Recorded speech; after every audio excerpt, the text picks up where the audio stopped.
Well, we just had a couple-hour meeting, and we begin to go through the budget line by line by line. It's not easy, obviously, when you begin to talk about what you're going to eliminate from a budget, but yeah, I think we made some progress on some things related to special education, trying to keep maintenance of effort in special ed to make sure we meet the necessary minimums to keep federal funding.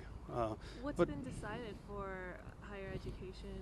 Well, I'm not on the higher ed approach. I'm on the elementary and secondary ed approach, and I guess we really haven't totally decided anything. We looked real hard at the education labor relations budget. We looked hard, as I mentioned, at special education and making sure that we meet maintenance of effort. And then from there, it's a line by line look through the budget and try to decide where we make some cuts. So when will we see actual numbers come out and voted on? Well, I think probably for some of the areas you might see them pretty soon, but overall I think it's probably going to be another at least a week before we come to some type of decisions on this. So we'll just have to see how the progress is, but it could be within a few days that some of those items get pretty well decided. But for the bigger items, the total picture, I'd say at least another week or so. And what do you anticipate to come out of these talks in terms of in general? Well, I mean, we have to cut. We have to cut somewhere between $170 and $190 million from the education budget based on last year's appropriation. So, that is what's going to come out of it is real numbers, hopefully, that school districts can use when they plan their budgets. It's not fun, it's not easy, but it's necessary because I think most school districts are at a point where they'd rather really know what they're going to get than be told an appropriation that can't be possible. And as a Republican, what has the process been like? Well, it's hard. I mean, it's difficult.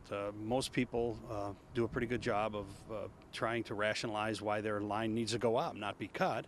And these are some programs that in some cases have done good things, but we just simply can't afford right now, based on our revenue, to do all those things. I mean, it's tough. It's difficult to for example, talk about the foundation level, which is under what EFAB recommends, and consider the idea of that maybe needing to be cut. I mean, that's hard. But it's necessary if we're going to really give schools what they need as far as a real number so they can plan their budget. We have to do this work now, and we have to be serious about it. So nothing written in stone Nothing yet? concrete yet, no, just a lot of discussion. I think real good dialogue, some recommendations, I think, related to things like special education maintenance of effort that are good recommendations that we don't lose federal money. And I think from some areas of the budget are going to be easier than others, but we're kind of waiting to see what the total dollar is and where we have to make those cuts and kind of working through the real tough slog right now.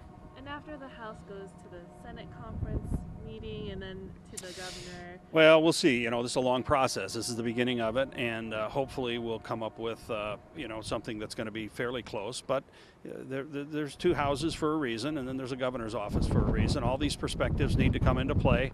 This is a process that plays itself out, and everybody gets their say in it. So we're going to have our say in the House right now.